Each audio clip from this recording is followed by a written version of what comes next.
প্রিয় ছাত্ররা, আজকে আমি তোমাদের সামনে ইতিহাস বিষয়ের মডেল অ্যাক্টিভিটি টাস্ক ষষ্ঠ শ্রেণীর ইতিহাস নিয়ে হাজির হয়েছি।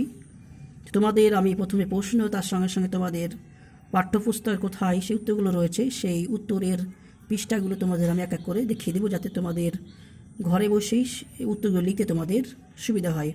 তো আমরা প্রশ্ন প্রথমে দেখে নিব। প্রথম প্রশ্ন দেখো লেখা আছে, তার আগে দেখে নিই।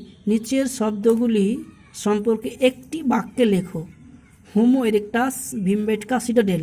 অর্থাৎ এগুলো যে প্রশ্ন দিয়ে সেই প্রশ্নগুলোর সামনে তোমাদের কেবলমাত্র একটি বাক্যে লিখতে হবে। তো হোমো এরেক্টাস তোমাদের প্রথম প্রশ্ন। হোমো এরেক্টাস তোমাদের পাঠ্যপুস্তকের 18 নম্বর পৃষ্ঠায় এই প্রশ্নের উত্তর তোমরা কিন্তু পেয়ে যাবে। আমি তোমাদের সেই উত্তরটা এখন দেখাচ্ছি। এই দেখো, এখানে লেখা আছে হোমো ইরেক্টাস, সোজা হয়ে দাঁড়াতে পারা মানুষ। এখানে অনেকগুলো বৈশিষ্ট্য আছে, 1 2 3 4টি কিন্তু এখানে বৈশিষ্ট্য তারা দিয়েছে। তোমরা তোমাদের ইচ্ছা মতো কিন্তু যে কোনো একটা পয়েন্ট তোমরা লিখে নিতে পারো। তারপর তোমাদের দ্বিতীয় যেটা প্রশ্ন দেখে নাও, ভিমবেটকা। ভিমবেটকা তোমাদের পাঠ্যপুস্তক 21 নম্বর পৃষ্ঠায় এই প্রশ্নটির উত্তর রয়েছে। এটা দেখে নাও। ভিমবেটকা মধ্যপ্রদেশের এবং ভোপাল থেকে কিছুটা দূরে বিন্দুপ্রদেশ আগে সে নির্জন জঙ্গল। তো এতগুলো লেখার প্রয়োজন নেই, জাস্ট তোমরা এতটুকু লিখতে পারো যে ভীমবেটকা মধ্যপ্রদেশ অবস্থিত একটি গুহার নাম। সেখানে কি ছিল, অনেকগুলো পশু পাখি কিন্তু ছবি পাওয়া গেছিলো। এখানে যেমন লেখা আছে পাখি, মাছ। তো তোমাদের এখান থেকে গুছিয়ে কিন্তু কেবলমাত্র একটি বাক্যই লিখতে হবে। তোমরা লিখে দেবে যে ভীমবেটকা মধ্যপ্রদেশ অবস্থিত একটি গুহার নাম, যেখানে প্রাচীন পশু পাখির ছাপ বা ছবি সেখানে পাওয়া গিয়েছে। তোমাদের তৃতীয় প্রশ্ন হচ্ছে সিটাডেল। এই সিটাডেল তোমরা তোমাদের পাঠ্যপুস্তকের 35 নম্বর পৃষ্ঠায় তোমরা সেই প্রশ্নের উত্তর তোমরা পেয়ে যাবে। দেখে নাও যে হরপ্পা সভ্যতার নগর পরিকল্পনা যে পয়েন্ট রয়েছে তোমাদের উপরে, সেখানে এটা রয়েছে সিটাডেল এলাকাটি উঁচু পাঁচিল দিয়ে ঘেরা থাকতো।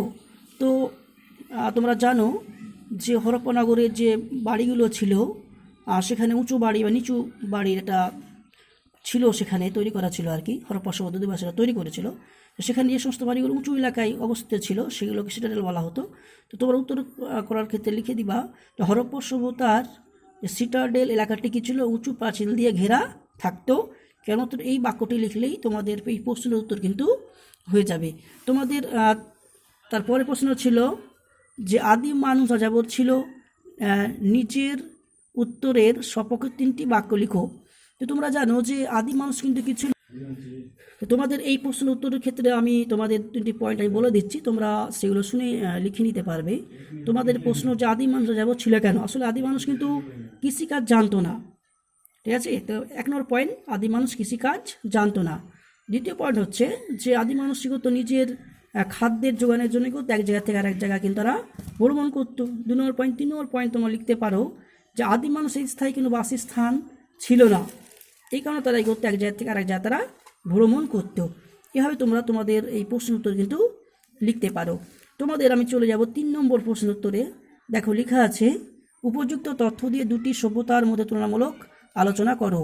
অবস্থান, সময়কাল, বৈশিষ্ট্য। আমি প্রথমে তোমাদের মিহিরগড় সভ্যতার অবস্থান, সময়কাল, বৈশিষ্ট্যগুলি তোমাদের আমি এক এক করে দেখিয়ে দিচ্ছি। তোমাদের পাঠ্যপুস্তকের 31 নম্বর পৃষ্ঠায় এখানে তোমরা সব পেয়ে যাবে। প্রথমে ছিল অবস্থান। তো মিহিরগড় সভ্যতার অবস্থান হচ্ছে পাকিস্তানের বেলুচিস্তান প্রদেশে। এটা তোমরা মিহিরগড় সভ্যতার অবস্থান লিখে দিবে। আর সময়কাল কিন্তু মিহিরগড় সভ্যতার কিন্তু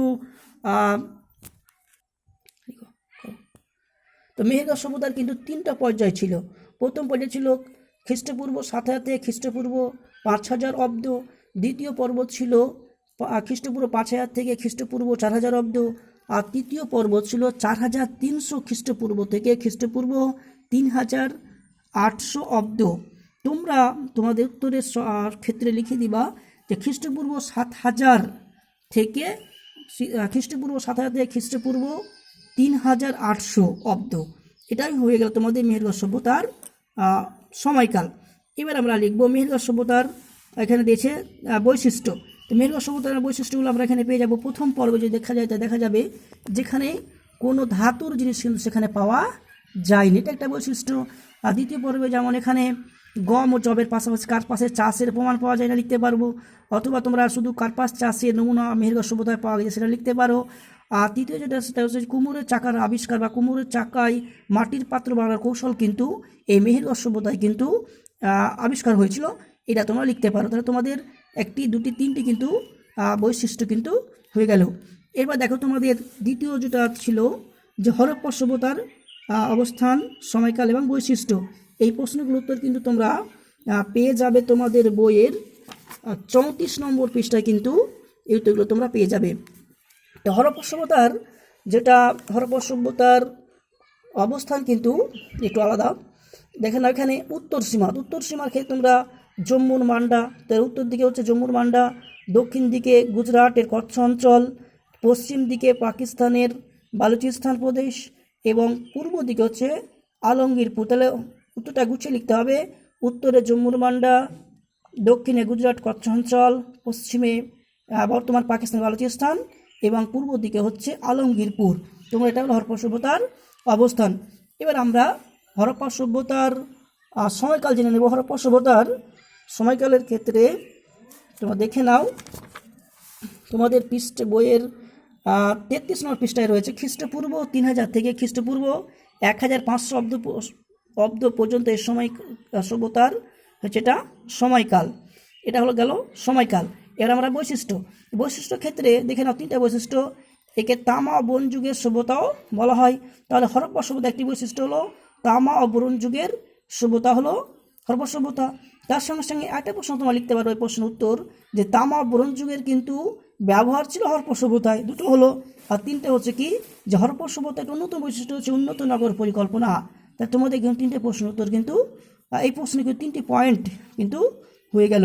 এবার আমি তোমাদের আমার লেখা তোমাদের সেই প্রশ্নগুলোর উত্তর আমি লিখেছি, সেগুলো তোমাদের এক এক করে এখন দেখিয়ে দিচ্ছি।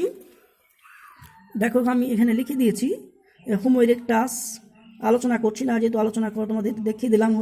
হোমো ইরেক্টাস, ভীমবেটকা, সিটাডেল, এগুলো কিন্তু প্রত্যেকটা প্রশ্নের উত্তর আমি কিন্তু এক এক করে আমি এখানে সুন্দর করে লিখে দিয়েছি। তারপরে যাযাবর, আদিম মানুষকে যাযাবর বলা হয় কেন, সেই উত্তরের সম্পর্কে 3টি বাক্য এখানে লিখে দিয়েছি। আদিম মানুষ কৃষিকাজ জানতো না, খাদ্যের জন্য তারা বিভিন্ন জায়গায় তারা ঘুরে বেড়াতো।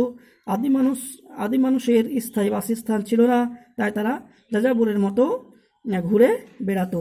এবং শেষে যেটা তোমাদের প্রশ্ন যে 6টা রয়েছিল, যুপোজিত তথ্য দিয়ে 2টি সভ্যতার বৈশিষ্ট্য তুমি আলোচনা করো। এখানে অবস্থান আমি একটু তোমাদের দেখালাম, তোমাদের পাঠ্যপুস্তক বেলুচিস্তান, পাকিস্তানের বেলুচিস্তান প্রদেশে অবস্থিত মেহেরগড়, 18 বছর উত্তর জম্মুর মান্ডা, দক্ষিণে গুজরাটের কচ্ছ অঞ্চল, পশ্চিমে পাকিস্তানের বেলুচিস্তান এবং পূর্ব দিকে আলমগীরপুর। এটা হচ্ছে তোমার হরপ্পা সভ্যতার অবস্থান। সময়কাল দেখে নিব আমরা। মেহেরগড় সভ্যতার সময়কাল হচ্ছে খ্রিস্টপূর্ব 7000 থেকে খ্রিস্টপূর্ব 3800 অব্দ পর্যন্ত। আর এদিকে হরপ্পা সভ্যতা হচ্ছে খ্রিস্টপূর্ব 3000 থেকে 1500 অব্দ পর্যন্ত। বৈশিষ্ট্য, ধাতু তৈরি জিনিসপত্র এই সময় পাওয়া যায়নি মেহেরগড় সভ্যতায়। আর কার্পাস চাষের নমুনা পাওয়া যায় এই মেহেরগড় সভ্যতায়। আর কুমোরের চাকার মাটির পাত্র বানানোর কৌশল আবিষ্কার হয় মেহেরগড় সভ্যতায়। হরপ্পা সভ্যতার বৈশিষ্ট্য দেখে নেব। এই সভ্যতায় তামা ও ব্রোঞ্জ যুগের সভ্যতা। এই সভ্যতার মানুষ তামা ও ব্রোঞ্জের ব্যবহার জানত। আর 3 নম্বর, এখানে উন্নত নগর পরিকল্পনার বিদ্যমান ছিল। তো এই ছিল তোমাদের 6ষ্ঠ শ্রেণীর ইতিহাস বিষয়ের 2য় পর্বের মডেল অ্যাক্টিভিটি টাস্কের উত্তর। তো তোমাদের কাছে শেষে আমার ছোট্ট একটা রিকোয়েস্ট, যারা এখনও আমার চ্যানেলটিকে সাবস্ক্রাইব করোনি তারা অবশ্যই সাবস্ক্রাইব করে নাও।